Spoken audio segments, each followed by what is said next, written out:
Welcome to Land Academy. I'm Jack Butella. I'm Jill DeWitt. We show you how to buy real estate for half of what it's worth. And sell it on the internet really fast.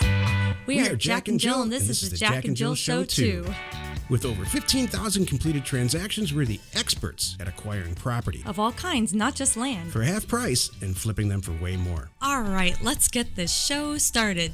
Jack Butella and Jill DeWitt. Hi. Welcome to our show today. In this episode, Jill and I talk about cross-marketing with tiny house people, with the tiny house industry. You know, I didn't make this title up. They called me. I know. Before we really get into it, though, let's take a question posted by one of our members on the landacademy.com online community. It's free. Okay. Claire asked, while looking at a county, I noticed that a golf course, Property Owners Association, POA, owns a whole bunch of its own land. POA dues are $900 a year. Would you say these are bad signs? Jack? Okay. It depends on the kind of investor you are. Mm-hmm. The good news is that you can get pretty much cheap to free land on a golf course. Right by buying it right from the HOA, Homeowners Association, Property Owners Association, or LOA, Landowners Association. So is that a bad thing? No, that's not. Mm-hmm. It's never bad to buy cheap property. Or in this case, probably almost free property. Right. Do we do it anymore a lot? Not really, because we find we've got much larger fish to fry.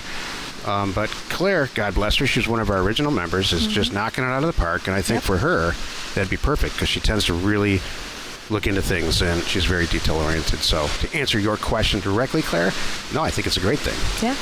I would concentrate a little bit more on finding out how much property is actually out there on the market. If it's oversat, it's all the regular logical stuff applies. If there's a ton of property that it's real cheap and it's not getting sold, let's say on LandWatch or LandPin or anywhere else, that would concern me. But if there's only a couple lots and they're all 10 grand, jump in. Exactly. And I think I would, since, whenever there's a situation where you can go back to the well, where there's a bunch of property and you just know it's going to be there for quite some time, don't buy a ton of it. Buy 3, 4, 5 properties. See how it goes. Right. See what the reaction is. Hey, by the way, on these HOAs, they will almost always write it down to zero if you ask them. If you say, hey, I'm not going to buy these properties because there's a bunch of accumulated liens or fees on them. Right. If you go in and say, Jill's an expert at this. She did it. I can name 3 places she's done it in the last few years. I'm sorry, we would love to buy your stuff. My checkbook's open. You got to write the liens down to zero. And I'll buy several. Yeah. That's my thing. I'll buy a chunk of them. What can we make? What can we work out together? And they'll negotiate. You can really hardball that. They can't, and what they'll do though, they can't mess with the taxes traditionally, but with the HOA fees, they sure can. Yeah, and in some very rare cases, the county will write the taxes down.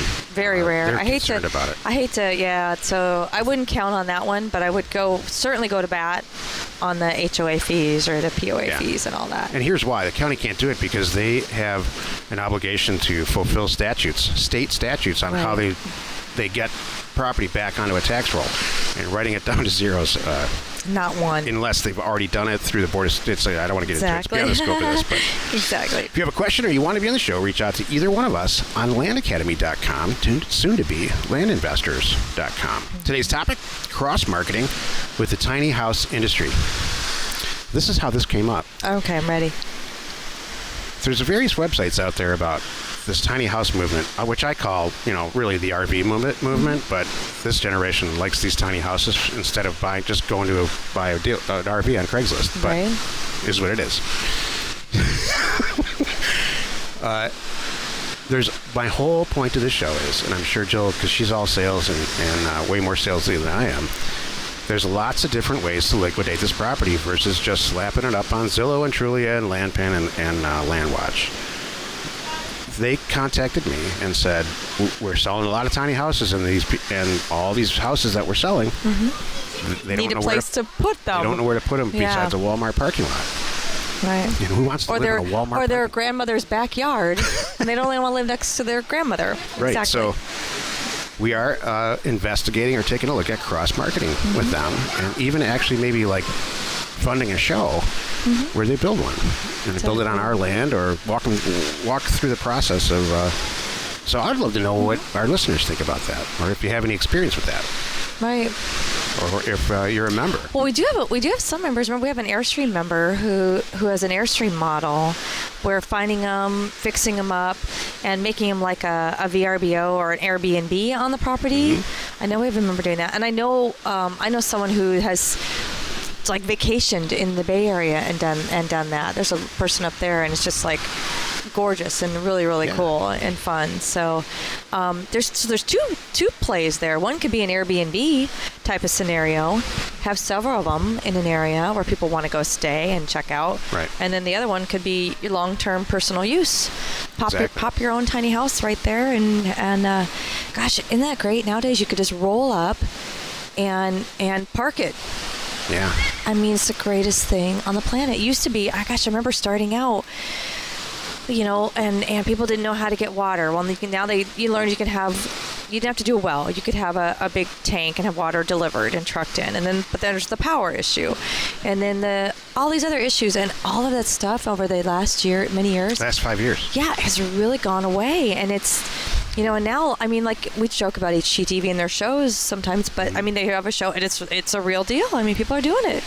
So if you don't know by now, Texas has really, in our favor as investors, changed the rules about modular/mobile housing. It used to be, and traditionally, most parts of the country, the law, in the eyes of the law, mobile homes and modular homes are the same. And traditionally, it's not my opinion, but like or not, there's not a lot of people are in favor of putting up a new mobile home park where they live. Right. It's not my opinion, it's theirs.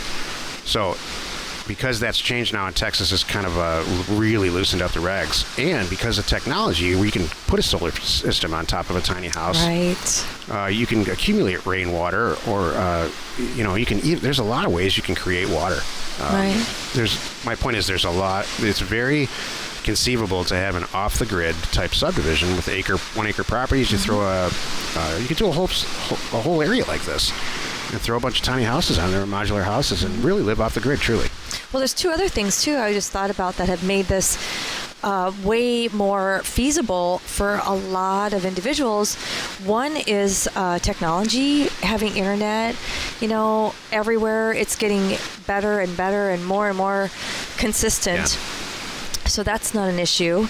And then, now we all have hotspots on our own phones. You never really have to think about it. Right. So which is fantastic. And I use it all the time. I don't even use it when I'm in some places, in the public places. I just use my own hotspot. Yeah. Because it's safer and it's great.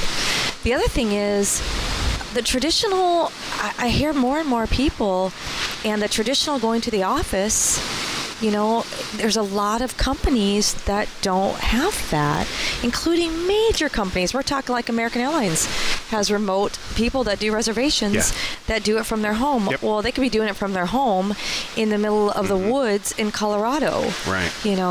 Kind of thing. And a lot of companies are doing that, and it's great. It saves on the overhead for the company, and the employees love it. And there's no commute.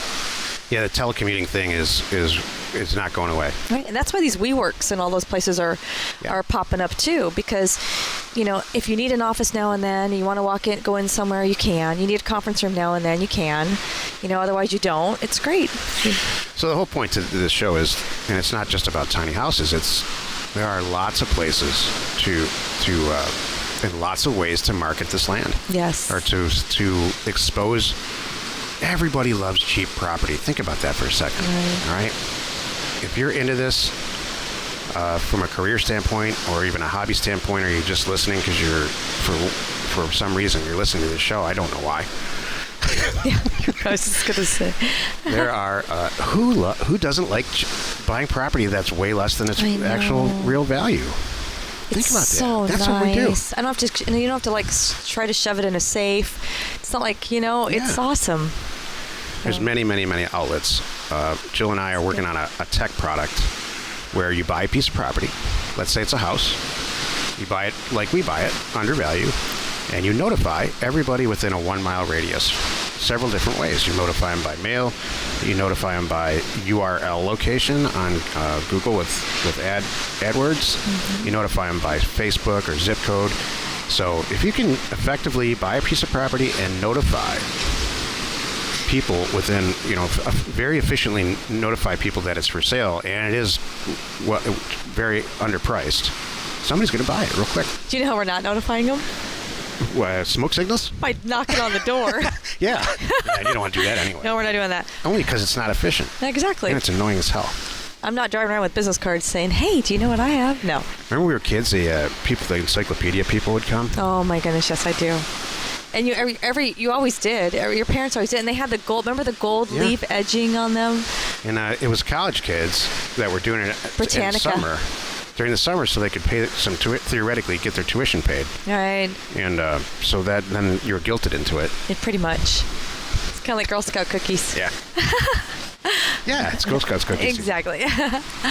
Join us in another episode where Jack and Jill discuss how to use information, that's me, And inspiration, that's me. to get just about anything you want. We use it every day to buy property for half of what it's worth and sell it immediately. You are not alone in your real estate ambition. I am so personally intrigued, and I don't think I conveyed it, about this off-the-grid thing. Oh. I think that it's the way of the future, and I think there's so much inefficiencies. It was necessary in the past. There are so many inefficiencies to connecting a huge network, whether it's sewer lines or electricity or anything like that. You know what I love? See, I love when off-the-grid living goes from, this happens in all kinds of things. It went from, oh, you're a prepper and you're a weirdo, to now I'm efficient and I'm living the way I should live, and I recycle and I do all these things. Now it's like, it's a cool in thing, went from weirdos to cool. Yeah. It's always weirdos in the beginning. Right, that's true. Change is always, what the heck is that guy doing over there? Right. And then it becomes, wow, that's a good idea. Exactly. Elon Musk has this thing called a power wall, and it looks like the size of like 4 phone books. Mm-hmm. If you know what a phone book is, probably not even. Yeah, you need to come up with a better description than that. It looks like an encyclopedia. Great. Keep going. It looks like a textbook. Yeah, if you still have textbooks, because even those, I don't know. Now it's cool because Elon Musk is cool, and you put a couple of solar panels up there, and it stores, and you can run a couple of houses off of it. Very efficiently. You want to say who Elon Musk is, or you think everybody knows? Oh, if you don't know who Elon Musk is, there's problems. All right. And you're listening to this show because this is entrepreneurial stuff. Okay. Elon Musk owns Tesla, and he also created and then sold Yahoo. And he owns a company called Space Something, where he's literally people go into space. Regular people like us can get a ticket, buy an airline ticket into space, which they have not launched yet. Pretty cool. Thank you. Information and inspiration to buy undervalued property. Can't wait to see the people walking behind us and the stuff.